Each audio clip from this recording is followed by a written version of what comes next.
Blood Sugar Sex Magik adalah sebuah album studio kelima dari Red Hot Chili Peppers. Dirilis pada tanggal 24 September tahun 1991 oleh Warner Bros. Records. Album ini diproduseri oleh Rick Rubin. Gaya musiknya cukup berbeda dari album sebelumnya, yang berjudul Mother's Milk yang keluar pada tahun 89.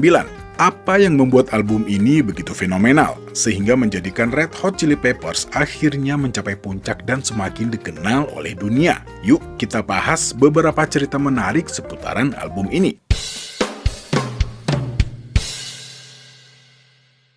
Assalamualaikum, halo teman-teman, selamat datang kembali di channel saya. Ya, kali ini saya bakal bahas sebuah album fenomenal dari band funk yang sampai saat ini masih aktif di luaran sana. Sebuah band yang sangat unik, dengan karakter para personil yang juga sangat kuat. Mereka sangat berbakat sekaligus kontroversial. Mereka pernah manggung dengan hanya menggunakan kaos kaki untuk menutupi kemaluannya. Ya, ada yang lihat? Saya nggak lihat sih. Bohong.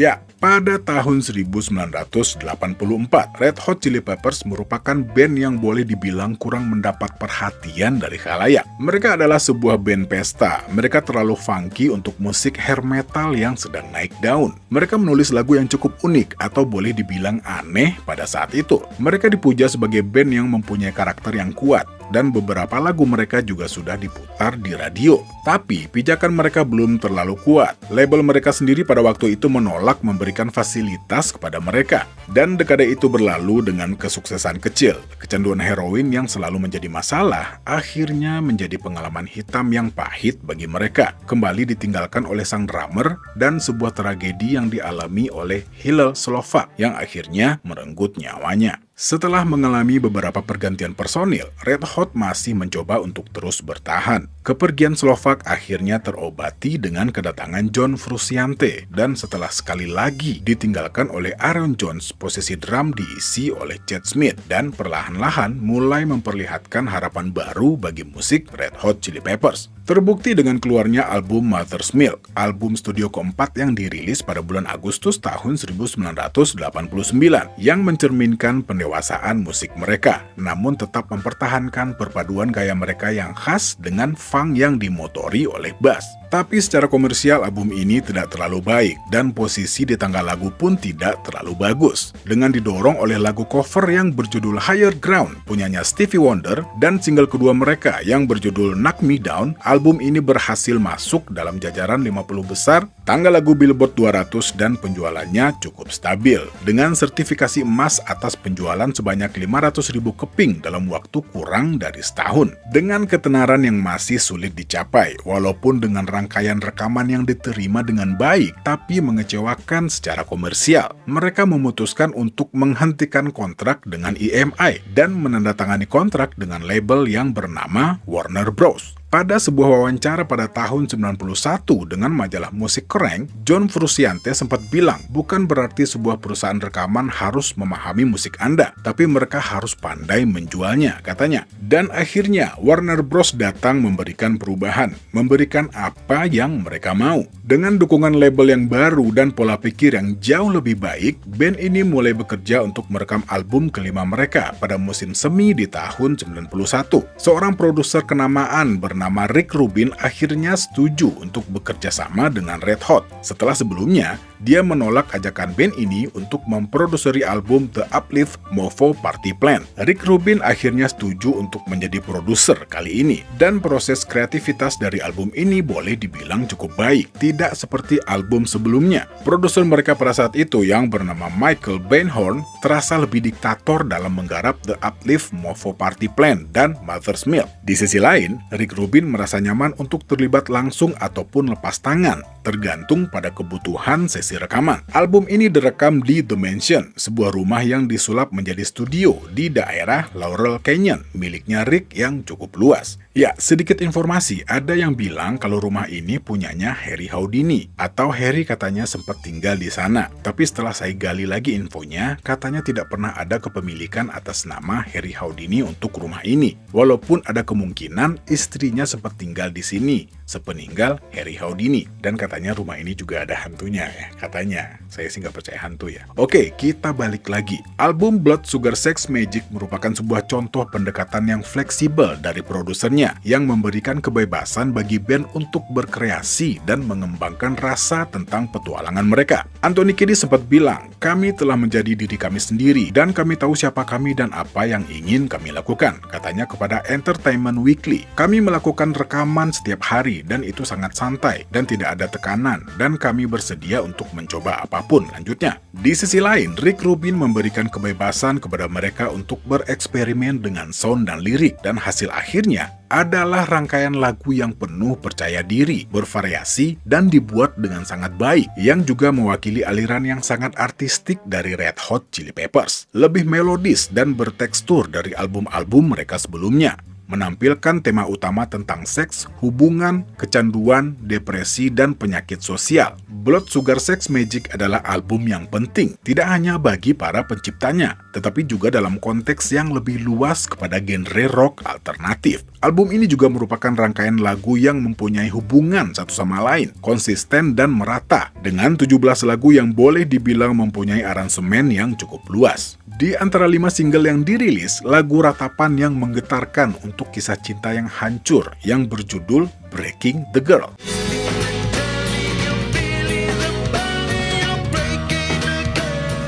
Adalah lagu yang dibuat oleh Anthony Kiedis untuk mantan pacarnya yang bernama Carmen Hawk. Selain menampilkan kemampuan bernyanyinya, lagu ini juga menjelaskan konflik emosional yang muncul ketika dua pasangan ini memiliki keinginan yang berbeda. Dalam kasus ini, seakan mengungkapkan kerinduan Kiedis akan gaya hidup yang tidak terikat, yang sebagian diwarisi dari ayahnya yang playboy. Tapi di satu sisi, tidak sesuai dengan kebutuhan pasangannya akan rumah tangga dan stabilitas. Patah hati pun tak terelakkan. Dalam lagu lain yang sama-sama mempunyai kisah personal dan kepedihan, meskipun dengan alasan yang berbeda, dan juga merupakan lagu yang paling dikenal secara universal dari album ini. Anthony Kiedis sempat mengatakan, "Saya mencapai titik terendah, hanya nongkrong di jalanan dan melakukan kegiatan saya dan tidak banyak hal lain," katanya kepada Rolling Stone saat mengenang inspirasi untuk Under the Bridge. "Saya bertemu dengan beberapa karakter yang cukup tidak bermoral, yang terlibat dengan miniatur lingkaran narkoba mafioso, dan tempat nongkrong salah satu geng ini adalah di lokasi khusus di bawah jembatan ini. Saya akhirnya pergi ke sana dengan anggota geng ini, dan satu-satunya cara agar saya bisa pergi ke kolong jembatan ini adalah dia harus memberitahu semua orang bahwa saya akan menikah dengan saudara perempuannya. Anda harus memiliki keluarga untuk pergi ke sana. Itu adalah salah satu dari ratusan situasi yang saya hadapi, yang hanya bisa ditimbulkan oleh kecanduan narkoba," sambungnya. Sampai saat ini, Under the Bridge tetap menjadi komposisi yang paling dinamis secara emosional di antara seluruh kantong lagu Red Hot Chili Peppers. Dinamika dan klimaksnya menjadikan lagu ini semakin kuat, dimulai dengan gitar akustik yang disambut dengan isian drum Chad Smith, dan juga paduan suara yang ada pada ref lagu tersebut, membuat Under the Bridge terdengar begitu berbeda dibandingkan dengan lagu-lagu lain yang dibuat oleh Red Hot Chili Peppers. Selain itu, juga ada lagu I Could Have Lied yang cukup sendu. Perenungan Anthony Kiedis tentang pentingnya merangkul kebenaran yang terinspirasi dari kisah cintanya yang singkat dengan Sinead O'Connor. Dan single utama pada album ini yang berjudul Give It Away adalah lagu altruisme yang penuh semangat tentang perlunya melepaskan diri dari harta benda dan keserakahan, mengajak kita untuk lebih dermawan dan tidak mementingkan diri sendiri.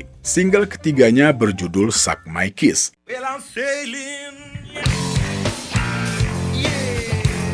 Adalah sebuah ledakan adrenalin dari gitar yang menusuk dengan bass yang seakan-akan menghancurkan keangkuhannya. Di sisi lain, Anthony Kiedis seakan-akan datang untuk meredakan situasi, ditimpali dengan rayuan yang terdengar lebih kalem jika dibandingkan dengan lagu Sir Psycho Sexy, dengan gaya funk yang terinspirasi dari Sly Stone, dan solo gitar John Frusciante yang mengantarkan lagu ini menuju puncak yang secara bersamaan juga terdengar anti klimaks. Dan single kelima dan terakhir dari album ini yang berjudul If You Have to Ask dibuat dengan lirik yang penuh semangat dan tidak berurutan, sebagai sebuah bentuk dari kepercayaan diri tanpa harus melihat dan membaca terlalu dalam. Di antara lagu-lagu dalam album ini yang tidak dirilis sebagai single resmi, ada 3 lagu yang juga nggak kalah menarik. Lagu pembuka yang berjudul The Power of Equality adalah sebuah sorotan tajam dan berapi-api tentang isu ketidakadilan rasial yang tak kunjung usai dan diisi oleh lirik yang juga berapi-api. Dan juga lagu yang berjudul Funky Monks merupakan sebuah lagu yang boleh dibilang agak jorok tentang hasrat duniawi yang sama sekali tidak seperti seorang biksu. Dengan lirik Anthony Kiedis yang tanpa malu-malu mengakui bahwa setiap orang memiliki kebutuhan tertentu, membicarakan perbuatan kotor mereka, dan untuk kebutuhan ini saya harus mengakui